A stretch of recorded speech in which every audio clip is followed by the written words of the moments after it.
This teaching of the great freedom teaching to rest for short moments repeated many times until it becomes automatic is one of the oldest teachings known to humankind. It's at least 17,000 years old. That's what's known about it, but it's probably even older than that. And where did it originate? It originated in this part of the world, in India, and what's now called India. But at one time, what's now called India was a vast civilization, and it stretched all the way from the Himalayas to the Mediterranean Sea. And a very ancient culture and a very advanced culture.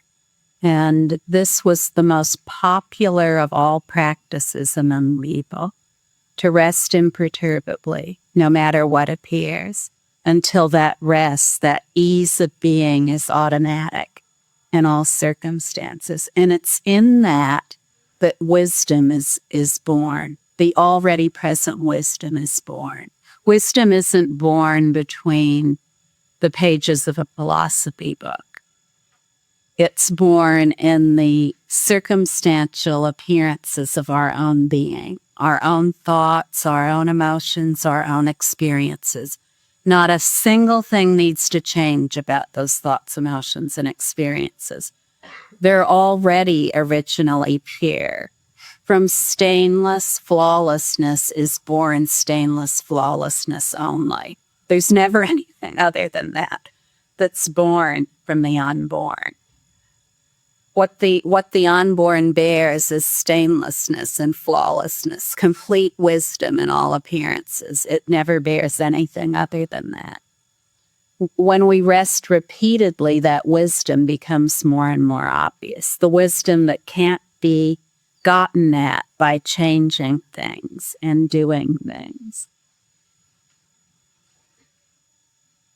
Many of us come to India, we're looking for freedom. We want that complete mental freedom. We want that incredible wisdom of the sages that we've heard about. Well, this simple practice that runs like a chain of golden mountains throughout all of human history, this simple practice to rest repeatedly for short moments, repeated many times until it becomes automatic.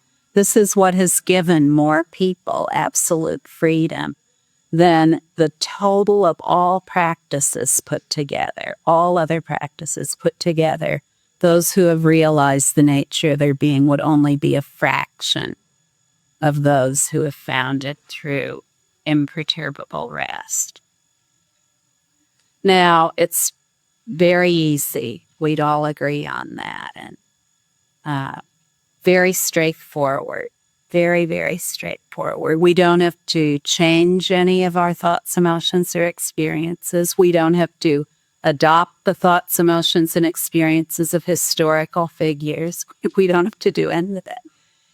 The all-encompassing expanse is so compassionate and benevolent that whatever the appearances are, they are appearances of compassion and benevolence. That's how compassionate and benevolent the all-inclusive expanse is. When we rest repeatedly as all of our own appearances, no matter what they may be, and no matter what we've described them to be in the past, when we just rest without allowing ourselves to be distracted with all the stories, the epics, the monumental tomes of personal identityhood, we just rest and allow all that to naturally settle out. Wisdom becomes more and more obvious. Very easy, very straightforwardly. Nothing needs to change, nothing whatsoever. Just rest and the ease of being in all situations without distraction by appearances, without seeking anything in appearances.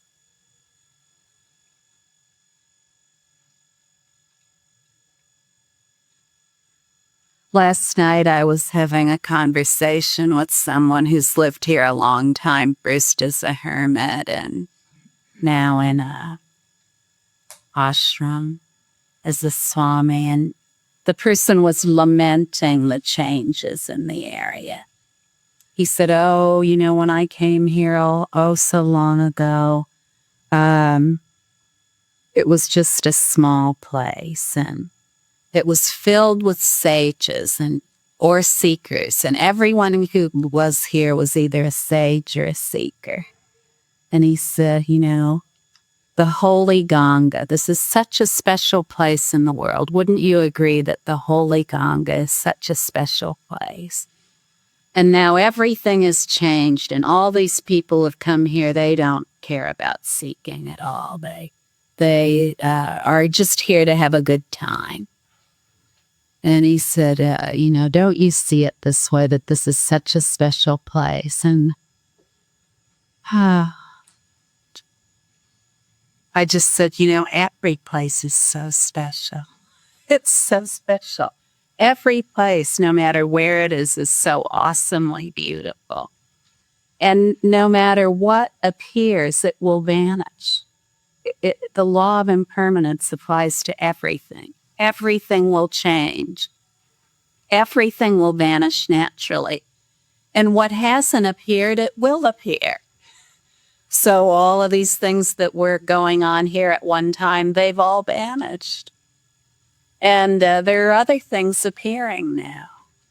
And so, today, where do spiritual seekers gather? Where is this holy river today? It's the internet. That's where spiritual seekers gather. Right? The holy river of the internet. What an expression, what a manifestation. Talking about cities and powers, what a manifestation is the internet. Something that we have manifested out of wisdom that connects all human beings everywhere, with no need to have any kind of intervention from governments or anything. Phones, we can pick up, we can call anyone anywhere. Today you can go to remote parts of Tibet and the monks are there on their cell seated, or anywhere else, Africa. People have no food to eat. They have their cell phones. So, we have this web of communication that has come about that is such a marvelous manifestation. And this is our holy river that we're all gathered around, the sages and the seekers too. Very important. So we don't need to get stuck anywhere. Stainless flawlessness, forever wisdom has never gotten stuck anywhere. It doesn't stick to history, and it doesn't stick to historical figures. It doesn't stick anywhere. There's nowhere for it to stick. So when we are just completely at ease with all appearances, then we don't get stuck anywhere. We don't need to get stuck in any of our belief systems, no matter how elevated we believe them to be, or no matter how many people might believe them.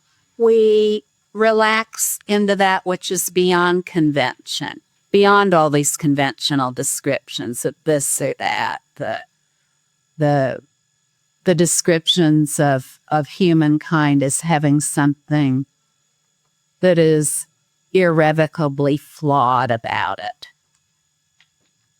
and that is governed by different doctrines such as karma or reincarnation or original sin, or sin altogether.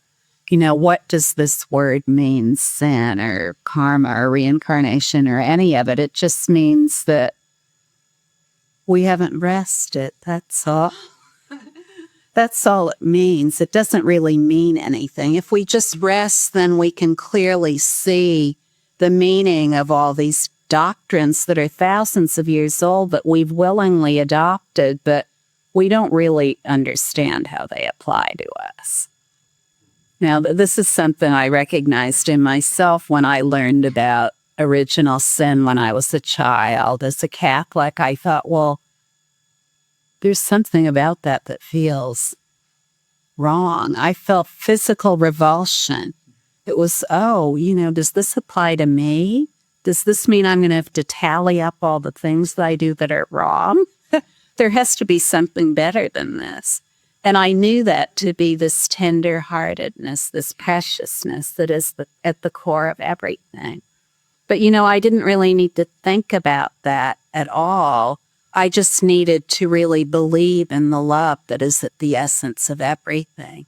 And with that, all of my belief systems were resolved. So just resting in awareness, the spacious awareness that is the essence of everything, all belief systems are resolved. We don't have to think about them, how they've ruled us.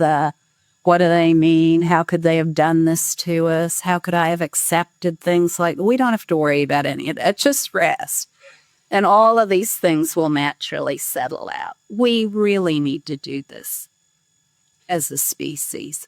We really need to do this. We need to become so keenly aware of the wisdom that is at the basis of all appearances, the wisdom that is completely beyond all words or concepts. This is what we need to know about ourselves more than ever. That which unites all of us together.